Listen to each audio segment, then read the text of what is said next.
Tudo bom, Jorge Folena? Tudo Folena, bem, meu querido, vamos começar com... Tá melhorando, né, Folena? Esse clima maravilhoso, assim, a direita perdendo, a esquerda ganhando. Hoje saiu pesquisa do presidente Lula, a popularidade do Lula aumentando. O Lula é danado, né? Numa situação toda difícil, ele sendo alvejado. Talvez por isso que ele tenha crescido na aprovação popular. Pesquisa Quest, que saiu hoje, a gente vai analisar junto com vocês aqui, inclusive com os gráficos que o meu querido Felipe Nunes mandou aqui para a nossa produção. Obrigado pela presença. Vamos lá, vamos com tudo. Estamos ao vivo pela TVT de São Paulo, TV aberta aqui, 17 milhões de pessoas, 17 milhões de pessoas na São Paulo expandida. Espero que todos estejam assistindo o nosso programa. Ô, Folena, a gente costuma começar você falando de quando que a PGR vai denunciar, né? Você está querendo saber disso, né? Acho que está chegando a hora, né, Folena? Fala pra gente. Espero que sim, né, Conde? Mas o que nós lemos na semana passada, né, e ouvi também, é que o Procurador-Geral da República diz que a Procuradoria não pode servir como instrumento político e disse, olha, que talvez, né, só depois das eleições. Sinceramente, Conde, por enquanto não há nenhum processo criminal aberto contra Bolsonaro e todos aqueles que o cercavam, todo aquele séquito golpista, né, e também que se apropriava do patrimônio da União. Eles se apropriaram do patrimônio da União. Então, isso tem que investigar, tem que encaminhar. A Polícia Federal já concluiu o primeiro inquérito, que é o das joias, e vai agora, já encaminhou o Supremo Tribunal Federal, o Alexandre de Moraes, que é o relator do caso, já encaminhou para o PGR, que tem um prazo pelo Código de Processo Penal de 15 dias para oferecer a denúncia. Mas, Conde, com relação, se você me permite, queria comentar rapidamente, falou-se já muito sobre esse caso das joias, do inquérito das joias, mas eu queria destacar 2 pontos desse inquérito das joias que eu considero importantíssimos. O primeiro é com relação o que foi destacado no relatório, com relação à manifestação, o depoimento do ex-responsável pela Receita Federal do Brasil no governo de Bolsonaro. Manifestou que Bolsonaro, por 2 vezes, solicitou a ele, o responsável pela Receita Federal, a liberação das joias. A primeira vez, segundo ele, foi pessoalmente na primeira quinzena de dezembro de 2022, no Palácio do Planalto. O que eu quero dizer com isso? Essa primeira solicitação feita por Bolsonaro, que queria se apropriar das joias para ele, foi também, olha que coincidência, nos atos de 8 de janeiro, no depoimento do comandante do Exército, ele diz que ele foi chamado exatamente pelo ex-ministro da Defesa, a pedido de Bolsonaro, aí ao Palácio do Planalto, e ele teve contato quando foi apresentado ele aquelas minutas de golpe. Veja, na primeira quinzena de dezembro de 2022, Bolsonaro não só conspirava contra a democracia, como também estava exigindo a liberações das joias para ele, que depois ele levou para os Estados Unidos, no avião da Presidência da República, e vendeu essas joias nos Estados Unidos. Ou seja, ele queria dar um golpe de Estado, queria se apropriar dessas joias, e se o golpe de Estado fosse consumado em 8 de janeiro, por exemplo, nunca nós saberíamos dessas joias. Ou seja, Bolsonaro, a família dele, todo o entorno, eles estavam se apropriando dos recursos da União. Então, isso é muito importante, ao meu modo de ver. E a segunda coisa que eu queria destacar, que eu acho que no relatório da Polícia Federal faltou uma pergunta, faltou uma questão, que é exatamente com relação a essas joias. Quem deu essas joias? Quem deu as joias, né, por estar sendo anunciado, foi o príncipe da Arábia Saudita. Então, eu entendo, eu acho que a Polícia Federal deveria ter perguntado, pelo menos, mandar os investigadores da Polícia Federal irem à Arábia Saudita e tentar perguntar a esse príncipe por que ele entregou essas joias a Bolsonaro. Se era comum, se é comum ele dar esse tipo de presente tão valioso para um chefe de Estado. E o que ele poderia ganhar com isso? Então, faltou essa pergunta, a meu ver, na conclusão desse inquérito, mas isso ainda pode encaminhar. Porque, Conde, olha que coisa estranha. O príncipe deu essas joias, ninguém perguntou por que ele deu essas joias, em tese, seriam para a União, seria para a União e não para Bolsonaro, em tese, mas a Polícia Federal não perguntou se é comum ele dar esse tipo de presente. Por quê? Você quer dizer que ela deveria ter perguntado para o pessoal da Arábia Saudita? Claro, exatamente. Até porque, Conde, o que aconteceu? Estranhamente, a Arábia Saudita, né? O governo da Arábia Saudita comprou se não me engano, 2 refinarias no Brasil. Ou seja, isso ficou em aberto. Isso ficou em aberto, a meu juízo. Porque a investigação está até agora, encaminhou apenas com relação à associação criminosa, peculato. Então, sobre esse aspecto, né, movimentação ilícita de dinheiro, de valores. Agora, Conde, essa pergunta é uma pergunta importantíssima para uma questão relacionada à soberania do Brasil. Quem sabe, essa é uma pergunta que está em aberto, se gera uma especulação para todos nós. Por que deu essas joias? Teve alguma vantagem? Era para a República? Era para Bolsonaro mesmo? Que história é essa? Espera aí, vamos observar. Porque, assim, você está fazendo uma crítica que o trabalho da PF merece toda a atenção, mas a PF, a despeito desse processo, fez um relatório até corajoso, na minha visão. Uhum. Você deve ter lido pelo menos parte dele, porque é um relatório imenso, né? 476 páginas. E ali tem prova que eu nunca vi um relatório com tanta prova de que o principal indiciado ali, que é o Bolsonaro, articulou pessoalmente para ter o dinheiro, receber o dinheiro vivo, envelope com dinheiro vivo. Quer dizer, é escandaloso. A gente não está dando a devida escandalização a esse relatório, na minha visão, porque a gente já está calejado já dessa história. E, Folena, me diz uma coisa, o PGR disse isso mesmo, lá o Gonê e tudo mais, né? Não querer se envolver com campanha eleitoral, não deixar transparecer, tem alguma inclinação para algum lado, mas o fato é que, diante desse relatório, eu acho absolutamente impossível que o Gonê não denuncie o Bolsonaro. Eu queria saber de você. Você acha que ele pode fazer isso? Hoje, vai ter que denunciar o Bolsonaro. Ele é obrigado, ele está obrigado. Não, olha só, ele não é obrigado, ele é autor da ação. Mas diante de tudo que foi apresentado... Conde, na verdade, o relatório da Polícia Federal só ratifica e aprofundou aquilo que todos nós já sabíamos. Porque essa história trouxe detalhes. Sim, não, estou dizendo o seguinte, tudo isso já estava, né, consolidado. A Polícia Federal materializou todos os fatos que nós já sabíamos. Não é nenhuma novidade. Na verdade, eu também não estou fazendo uma crítica ao relatório da Polícia Federal. Eu só acho que ela poderia até avançar mais. Eu acho que tem que avançar mais. Temos que saber em que circunstâncias essas joias foram entregues a Bolsonaro, à República Brasileira. Por quê? É normal esse príncipe entregar isso? Porque eles acabaram de comprar, no governo de Bolsonaro, 2 refinarias no Brasil. Então, isso é muito estranho.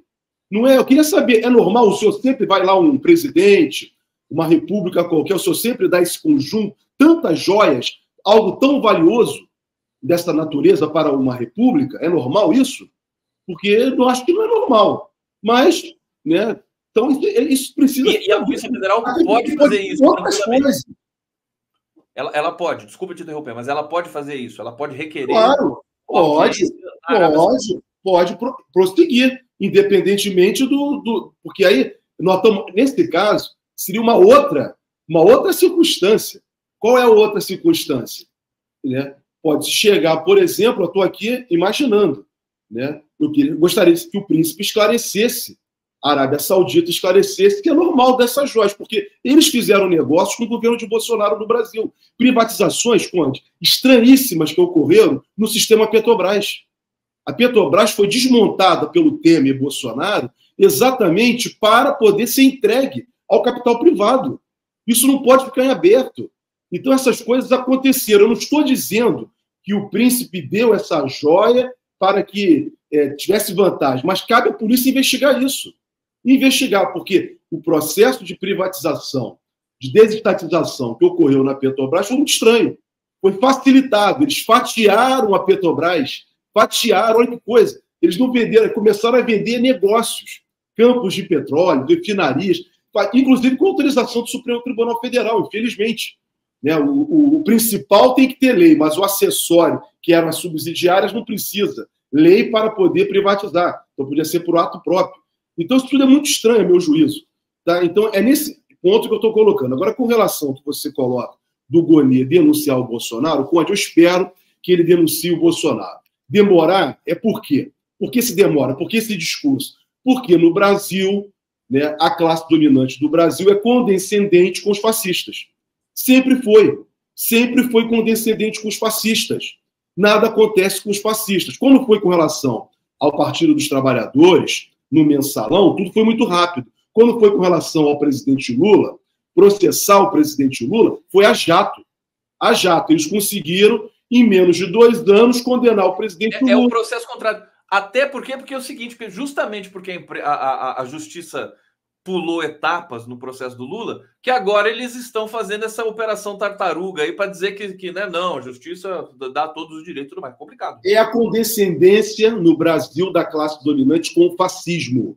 As instituições brasileiras, infelizmente, são condescendentes com os fascistas. Veja, semana passada, um juiz, um desembargador, num tribunal no Paraná, fez acusações assim, uma menina estava pedindo lá um direito de proteção, uma medida protetiva contra um professor, o juiz lá no tribunal começou a desancar manifestações fascistas contra as mulheres.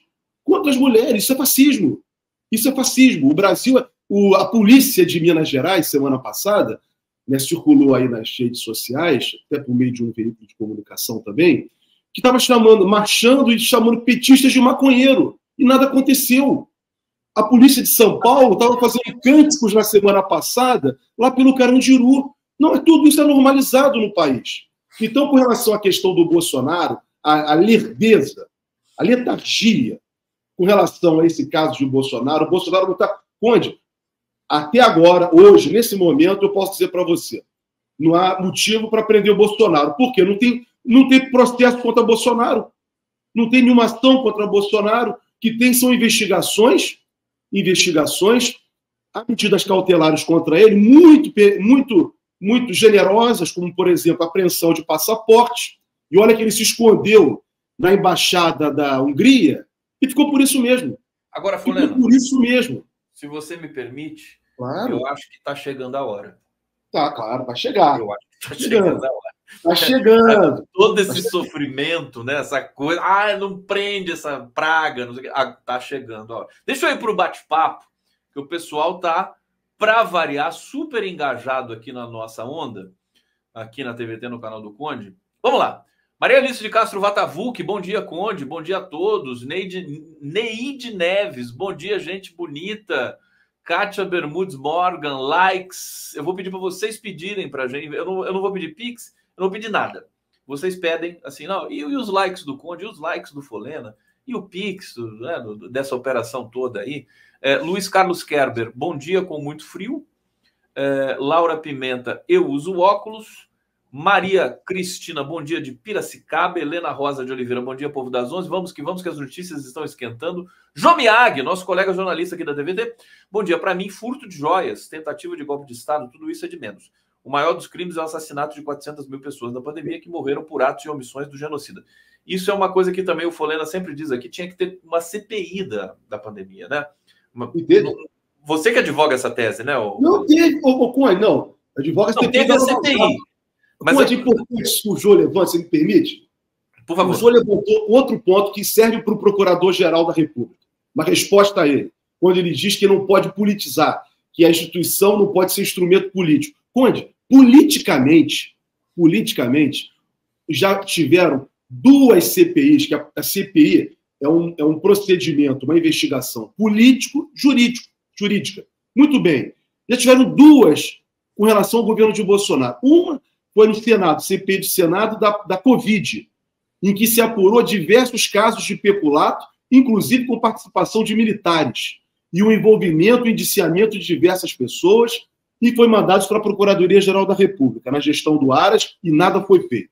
Teve uma outra CPMI, que aí foi mista, do Senado e da Câmara, com relação aos atos de 8 de janeiro, em que Bolsonaro, um montão de militares, parlamentares, um montão de gente foram indiciadas e também encaminhadas para a Procuradoria-Geral da República, e nada foi feito. Então, se o Aras acha que não pode ter envolvimento político do órgão dele, tem que lembrar ele que, politicamente, esse assunto já foi debatido à exaustão no Brasil, por meio de instituições políticas, que é o Parlamento Brasileiro. E isso já ficou claro.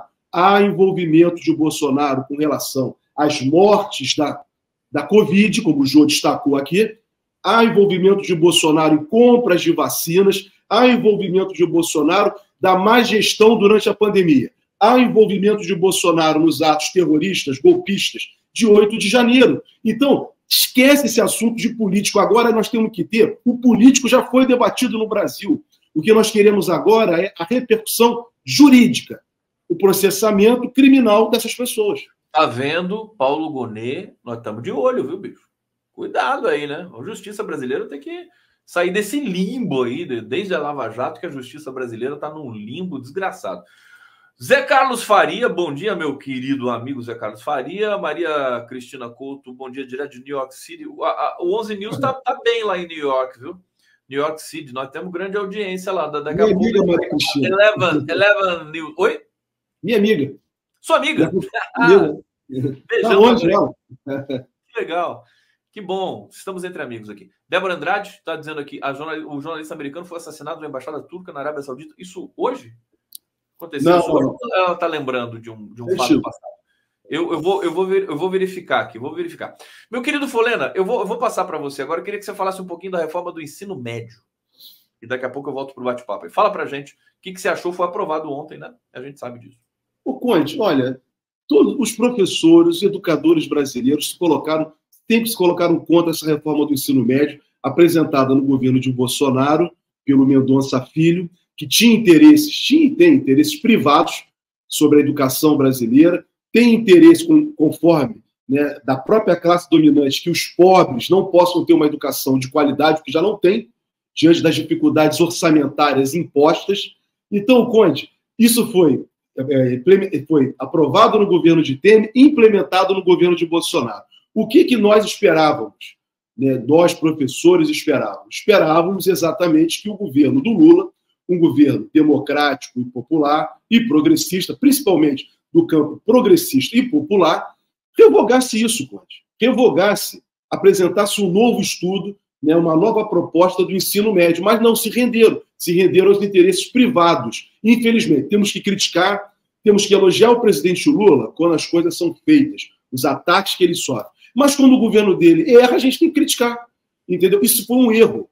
O ministro Camilo Santana, ele não representou os interesses dos pobres brasileiros. O governo do presidente Lula, a principal proposta do presidente Lula, e o presidente Lula só foi eleito em 22 de outubro de 2022, ele foi eleito pelos pobres do Brasil. Foram os pobres brasileiros que elegeram o presidente Lula. E o presidente Lula disse, meu governo, essa era a proposta dele, eu vou voltar à presidência da República para governar para os pobres do Brasil. Então, esse modelo de ensino médio, ele é contra os pobres do Brasil.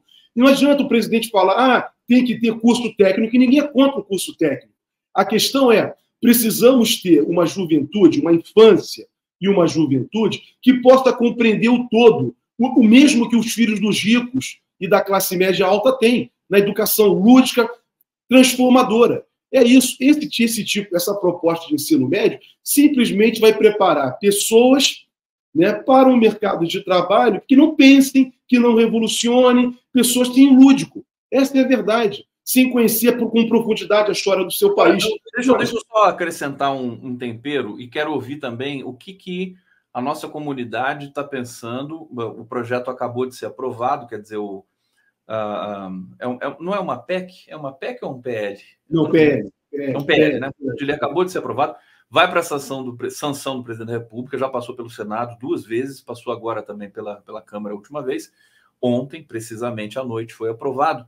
E esse programa de reforma do ensino médio foi espancado, foi trazido para lá, para cá, virou uma mixórdia, saiu do horizonte das votações, ficou empacado, ficou uma vergonha também para o Ministério da Educação, que não sabia se colocar, não sabia nem opinar sobre o negócio, deixava rodar mais ou menos como o Bolsonaro. Verdade seja dita, aqui nós não passamos pano para ninguém. Agora, eu estava lendo ontem, Folena, o resultado geral, até que não ficou tão catastrófico assim, né? Temos matérias obrigatórias, eu sou professor de ensino médio, durante muito tempo fiquei na sala de aula, eu sei o quanto é importante você ter matérias obrigatórias, português, ciências, matemática e tudo mais. Ficou 600 horas de eletivas em todo o ensino médio e 2.400 horas de obrigatórias e outras coisas ali. É claro que nós precisávamos de uma reforma muito mais robusta, mas dentro dessa frente ampla, confusa e tudo mais, eu até que não fiquei tão decepcionado. A gente fica decepcionado porque o Brasil é grande, né, Folena? Merece algo melhor, né? Desculpa. Claro. Não, mas exatamente isso, Conde. Merece mesmo. Esse projeto não é um projeto, né, exatamente dos professores. Veja, uma coisa fundamental, o presidente Lula estava na Bolívia, está falando do Mercosul, teve reunião do Mercosul essa semana. Simplesmente espanhol foi retirado como disciplina obrigatória, que devia ser uma disciplina obrigatória. Eu me lembro que no governo do Itamar Franco, o Itamar baixou um decreto estabelecendo que o espanhol passa a ser um ensino obrigatório no Brasil. Então, o espanhol não é. Então, Conde, olha, eu espero mais. A gente tem que estar cobrando de um governo que seja progressista, popular e democrático. Nós esperamos mais, temos que exigir mais, tem que estar junto com o povo e não atender interesses de mercado, independentemente, Conde, né, das dificuldades que tem no parlamento. Mas tem coisas que podem ser resolvidas por decreto, Conde. Muita coisa pode ser resolvida por decreto. Muita coisa pode ser resolvida por portaria ministerial. Então, eu acho que falta isso. Eu acho que está faltando, talvez, um pouco dessa compreensão. Ô, Conde, só para concluir, o presidente Lula aumentou, a meu juízo, a popularidade dele nessa última pesquisa, porque ele começou a falar com o povo, explicar para o povo as dificuldades. Então, ele tem que explicar para o povo, mostrar as dificuldades para o povo. É assim que ele vai conquistar o povo. E esquecer, essa assessoria, o presidente tem, ele é cercado no parlamento e ele é cercado também no governo por interesses neoliberais. Na educação, tem interesses neoliberais. Então, o Conde, compreender isso é fundamental, explicar para o povo.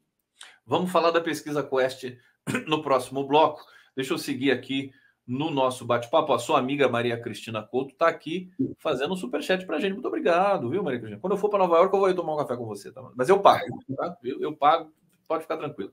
Evelina Antunes, enquanto os empresários do ensino dominarem o MEC, essa situação vai continuar. Essa reforma ataca diretamente os professores e, por consequência, suas formações. Isso é prejuízo de longa duração. Olha o nível do comentário que nós temos aqui no 11 News. Obrigado, né? Que comunidade, que coletivo de altíssimo nível. Aqui, Evelina Antunes, obrigado, querida. Um beijo para você. Carlo Dastoli. Lula não deve sancionar o novo ensino médio. Isso é uma pergunta que fica, né? Mas acho difícil ele não sancionar, né? Vai sancionar. Vai sancionar. Pode não sancionar uma coisa ou outra, né? Mas vai sancionar. Até porque o projeto é do governo. Né? O Brasil não é, o Lula não é que manda e desmanda, gente. Tem um congresso inteiro, você tem pressões de tudo que é lado, tudo mais. Tem é que organizar um pouco melhor, acho que esse conjunto de pressões, né? João Rufino Salles, quem manda a educação brasileira é o dono do Brasil, João Paulo Lemann, o que é terrível, né? A gente constata isso realmente em alguns tópicos, né? Inclusive nesse do ensino médio. Ana Gomes, estou decepcionada com esse ministro da Educação, muito fraco. Casablanca, Lula é neoliberal populista. Chega, calma, não precisa exagerar também, né? Eu botei aqui porque é engraçado, né? Elzira Vanduz Oliveira Koski, Conde, chama o Daniel Cara, vou chamar. Isso. O Daniel é o cara da educação no Brasil. Devia ser ministro, né? Ele participou do governo de transição, foi cotado para ministro, devia ser ele o ministro da educação no Brasil. Márcio P., outra rachadura na base do governo do apoio do governo. Pesquisa Quest e o Lulão subiu 4 pontos fora da margem de erro. Eu tenho aqui as lâminas da Quest. Deixa eu ver só onde é que está. Eu vou colocar na tela aqui enquanto você vai comentando. Então pode comentar, meu querido. Pode começar que eu vou colocar as lâminas na tela aqui para você. Não, primeiro eu volto a ressaltar o que eu falei. Eu vejo que, primeiro, Conde, deixar claro, né, que o presidente Lula nunca teve... Quem sustenta o governo do presidente Lula é o apoio popular. Se você botar nas lâminas, você vai ver. Tem sempre uma linha muito próxima. É muito pouca variação. Não é uma queda abrupta, por exemplo, como teve com a Dilma, o Temer, que nunca teve, o próprio Bolsonaro, um determinado Bolsonaro também. Então, o presidente Lula sempre mantém algo muito... Né, o que mantém, garante a ele a governabilidade. Não é o Congresso. O presidente Lula só é presidente do Brasil pela vontade do povo. Você veja que ela caminha bem próxima, né, do maior... Olha, gente, só um comentário. Olha essa boca do jacaré, como abriu. Daqui a pouco, se continuar nessa tendência, o Lula vai bater recorde de popularidade. Mas aí está o ponto, Conde. Foi exatamente quando todos nós, né, você, de uma maneira geral, a sociedade como um todo, começou a exigir do presidente Lula que ele falasse mais para o povo, explicasse mais para a população. A consequência é essa, Conde. Não dá para flertar, né? Fica muito claro que o neoliberalismo e o fascismo, eles apresentam propostas contra os interesses das pessoas, contra os interesses da classe trabalhadora. Então, o presidente Lula, diante dessas dificuldades enfrentadas pelo neoliberalismo que ele tem no parlamento, tem na sociedade, na classe dominante brasileira, e também a ação dos fascistas, cabe ao presidente Lula fazer o que ele tem de melhor, é explicar para a sociedade. Na hora que ele explicar, Conde, para a sociedade brasileira, como o orçamento é tomado pelos banqueiros para pagamento de juros, as pessoas vão ficar assustadas, as pessoas vão compreender. Isso o presidente Lula tem que explicar. Eu fiz um Twitter hoje, exatamente diante dessa pesquisa Quest, fazendo um chamado, olha, eu tentando chamar o presidente Lula. Presidente, diante da pesquisa, você começou a falar mais e ver que as pessoas começam a compreender, isso leva realmente à sua popularidade, explica para as pessoas como que é o orçamento hoje. Quem controla o orçamento público hoje? Porque a maior parte do orçamento, Conde, ele é desviado. Ele foi sequestrado pelos bancos. Então, é preciso explicar. Por isso, essa história, o tempo inteiro, de marco fiscal, de controle fiscal. Controle fiscal para quê? Para não ter despesa para o salário mínimo, que não é despesa, é para aumentar o salário mínimo, para ter escolas, ter educação, ter qualidade de vida para as pessoas. Ou então, o orçamento fiscal é para exatamente que isso não ocorra e o dinheiro que é destinado para a dívida pública vai para os banqueiros. Então, o presidente tem que explicar isso. Esse mesmo enfrentamento, Marcelo, que o presidente fez com relação à questão dos juros com o presidente do Banco Central, com esse rapaz que está lá, esqueci o nome dele agora. Campos Neto. Do Campos Neto, ele fez esse enfrentamento muito bem sucedido, o presidente Lula. As pessoas compreenderam. Então, agora, eu acho que ele deveria também explicar, Conde, a história do orçamento. Como que esse orçamento, para quem é destinado, quem sequestra o orçamento brasileiro. Então, ele vai fazer isso e vai aumentar mais a qualidade dele. Quando a gente recebe aqui o Marcelo Dias, viva o Marcelo Dias, sempre bom estar aqui com você. Marcelo, você pode subir mais na tela e você pode mexer na câmera, não? Você ficar mais alto aqui, ó. Isso, é bonito aqui, poxa. Estava muito abaixo. Vamos lá. Tudo bem com você, Marcelão? Você tá legal? Tranquilo. Eu peguei os últimos 15 minutos aí do Folena. Sempre preciso. Marcelão e Folena daqui a pouco vão estar tomando chopp em algum bar aí de Niterói, Rio de Janeiro. Com certeza. E eu vou chegar de surpresa. Ô Folena, eu sei que você está dizendo o seguinte, cara, eu acho que a gente justamente está nesse momento, né? Quando o Lula fala para a população diretamente, sem intermediário, a coisa vai. Isso. Entendeu? Então ele tem que continuar. Lula, por favor, né? Manda esse convide o Lula para vir aqui, Conde. Convide o presidente. Ele é muito cheio de frescura. Não, se você convidar, ele vai. Ele gosta de você. Eu vou fazer. Convide o Lula para um papo, que ele vai vir, aí você vai tocar nesses pontos. Convide o Lula. Vou convidar. Pronto. Tá decidido. Folena, querido, brigadíssimo, viu? Bom trabalho para você. Bom trabalho para você. Tchau, tchau.